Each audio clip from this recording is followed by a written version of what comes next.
जय हिंद, मैं सपना अग्रवाल, आई बिग वंडर। देखिए, लाइफ स्किल्स की बात हर एक कोई करता है, चाहे यूनिसेफ हो या WHO। यूनिसेफ ने तो यहाँ तक कहा है कि नॉलेज, एटीट्यूड और स्किल्स ये लाइफ स्किल एजुकेशन का एक बिहेवियर चेंज का हिस्सा बनते हैं। WHO ने कहा कि ये एबिलिटीज़ पैदा करते हैं अडेप्टिव और पॉजिटिव बिहेवियर की, ताकि पूरी ज़िंदगी आगे आने वाले चैलेंजेस को बच्चा झेल पाए। हमारी जो अभी NCF रिलीज़ हुआ है ना, फाउंडेशनल स्किल्स का, उसमें भी ये बात कही गई है कि ये स्किल्स डिपेंड करती हैं कि बच्चा लिटरेसी, न्यूमरेसी, डिजिटल स्किल्स या अन्य स्किल्स कैसे सीखेगा। और जब हम इंडियन नॉलेज सिस्टम्स की बात करते हैं तो पंचतंत्र, हितोपदेश, जातक कथाएं, ऐसे के अंदर बहुत सारी लाइफ स्किल्स की बात करी गई है। पूरा का पूरा हमारा इंडियन नॉलेज सिस्टम बना ही लाइफ स्किल्स के ऊपर है। तो आज मैं आपको एक ऐसी कहानी सुनाती हूँ जो एक इम्पॉर्टेंट लाइफ स्किल को दर्शाती है। इस वीडियो के एंड में मैं आपके साथ कुछ प्रश्न पूछूंगी और मैं कहानी बिल्कुल ऐसे ही सुनाऊंगी जैसे किसी को सुनाई जा रही हो, और लास्ट में कुछ प्रश्न पूछे जाएं। ये प्रश्नों के उत्तर देना जरूरी है क्योंकि उससे हम एक निर्णय पर, एक निर्णयात्मक जगह पर पहुंचेंगे। तो हुआ क्या, एक समय की बात है, एक घने जंगल में एक बहुत शक्तिशाली शेर रहा करता था। लेकिन ये शेर बहुत दयालु था और केवल भूख लगने पर ही शिकार करता था।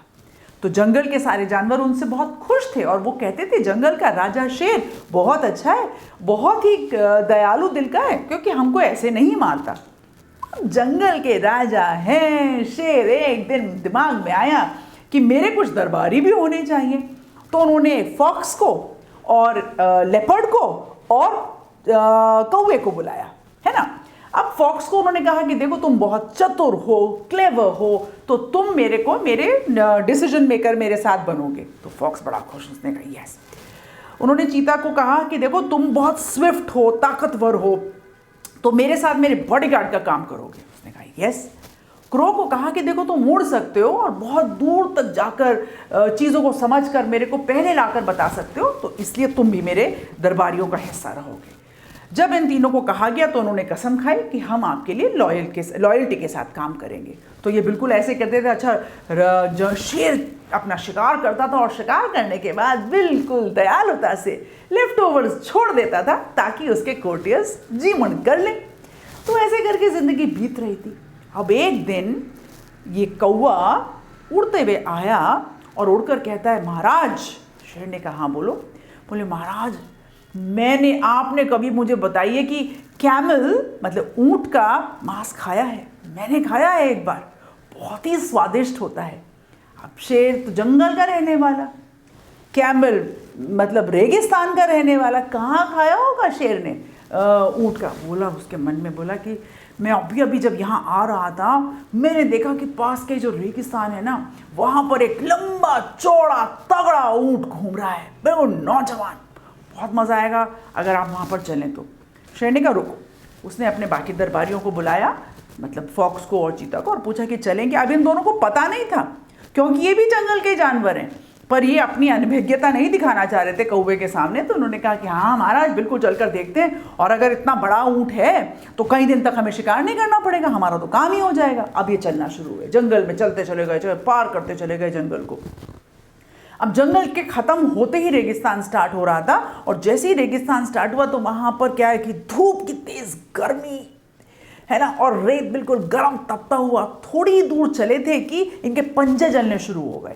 अब जो कौवा था ना, वो ऊपर ठंडी हवा में उड़ रहा था। उसने कहा चलिए चलिए महाराज चलिए, बस थोड़ी सी ही दूर पर है, देखिए हम उसको। थोड़ी दूर चलने के बाद शेर ने कहा कि मुझे नहीं खाना ऊँट का मांस, और वो वहीं पर जो भी कोई एक आड़ सी उसे मिली, मतलब कुछ कांटेदार एक वृक्ष तो होता नहीं है रेगिस्तान में, एक झाड़ सा था, वहीं पर रुक गया। उसने कहा भाई मेरे बस का आगे चलना नहीं है। अब क्या चीता और फॉक्स को ये उम्मीद नहीं थी कि शेर ऐसे कर देगा। उसने कहा कि अब क्या करें? बोले अच्छा महाराज आप विश्राम करिए, हम कुछ करके आते हैं। तो वो गए, उन्होंने विचार बनाया, तीनों ने मिलकर बोले देखो शेर जी ने तो अब अपनी ताकत छोड़ दी और अब हमें कुछ करना पड़ेगा। तो वो कैमल के पास गए, उन्होंने कहा कि देखो जंगल के राजा शेर हमारे बहुत थक गए हैं, और अगर तुम उनकी मदद करो तो तुमको बहुत इनाम मिलेगा।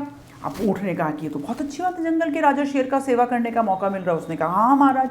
तो उसने कहा चलो चलो जल्दी चलो, महाराज को अपने शेर को अपने ऊपर बिठाओ और जंगल तक छोड़ो, और तुमको वहाँ पर तुम ये काम करते हो तो तुमको बहुत बहुत इनाम मिलेगा। बोला जी।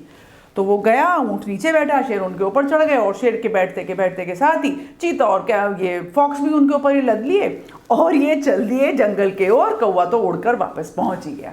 अब ये तीनों बड़े खुश, बोले महाराज तो हमसे बड़े खुश होंगे, हमने इनको चलने भी नहीं दिया और जिस शिकार को हम करने गए थे वो शिकार को भी हम वहाँ तक ले आए। अब ये अपने जंगल में पहुँचे, गुफा तक पहुँचे, शेर वहाँ पर उतरे, उन्होंने कैमल को धन्यवाद दिया। अब ये वेट कर रहे थे जो फॉक्स और चीता है ना कि अब मारे ये कैमल को। शेर को पता चल गया कि दिमाग में क्या चल रहा है। तो शेर ने कहा कि देखिए आपने मेरी बहुत मदद करी है, तो मैं आपका बहुत धन्यवाद देता हूँ। आप मेरे साथ चाहें तो कुछ दिन यहाँ पर रह सकते हैं। अब इन्हें समझ नहीं आया, बोले तो मारने के लिए लेकर आए थे, क्या हमने इनकी राजा की मदद नहीं करी है? हम इनको ऊँट पर लाद कर लेकर नहीं आए, कैसे राजा हैं, ऐसे कैसे सोच रहे हैं? अब भूख सबको लगी थी, तो शेर ने कहा कि जाओ, चीता को बोला, फॉक्स को बोला, जाओ कुछ खाने का इंतज़ाम करो। और तो अब ये लोग गए और उन्होंने मंत्रणा करी। अंदर जाकर पता है क्या किया? सबसे पहले कौवा पहुंचा और कौवा ने कहा कि देखिए महाराज, आपको बहुत भूख लगी है और खाने ढूंढ के लाने में, शिकार करने में समय लगेगा, आप मुझे खा लीजिए। इतने में ही फॉक्स आए, बोले नहीं नहीं महाराज, इसमें तो क्या मांस मिलेगा आपको खाकर, इसमें तो कुछ है ही नहीं, आप मुझे खा लीजिए अपनी भूख मिटाने के लिए।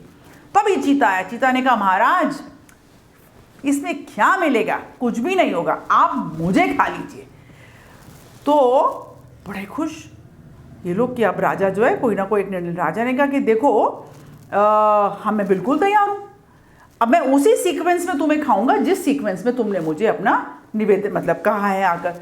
तो सबसे पहले मैं भूख मिटाने के लिए खाऊंगा, और इससे पहले कि शेर कौवा बोलता, कौवा तो गायब, और फिर ऐसे ही फॉक्स गायब, और फिर ऐसे ही चीता गायब, और शेर जोर जोर से हंसने लगा। उसने कहा कि देखो सच्चाई का पता चल गया, बुरे समय में कौन काम देता है। उसने ऊँट से कहा कि देखो ऊँट, तुम रेगिस्तान के हो, मैं जंगल का हूँ, तो तुम मेरे साथ यहाँ पर जब तक चाहो तुम रह सकते हो, और तुम और हम दोस्त बनकर रहेंगे। तो देखिए इस कहानी के अंदर ना मुझे आपसे ये पूछना है कि अगर आप शेर की जगह होते, पहला प्रश्न, तो आप क्या करते? दूसरा प्रश्न ये कि जब उसको ऊंट पर लाद कर लेकर आए, या जब तीनों वहां पर लद कर आए, तो क्या इसके अंदर कोई फेरबदल हो सकता था?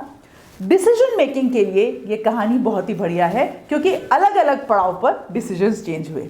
बताइएगा ज़रूर मुझे आपको ये कहानी कैसे लगी। ये लाइफ स्किल का एक अहम हिस्सा है, जहाँ पर बच्चे problem solving, critical thinking, decision making जैसी चीज़ें करते हैं। आई एम श्योर आपको इस कहानी को सुनकर बहुत मज़ा आया होगा, और मैं हमेशा कहती हूँ that everybody has a right to say I big wonder. आज के लिए जय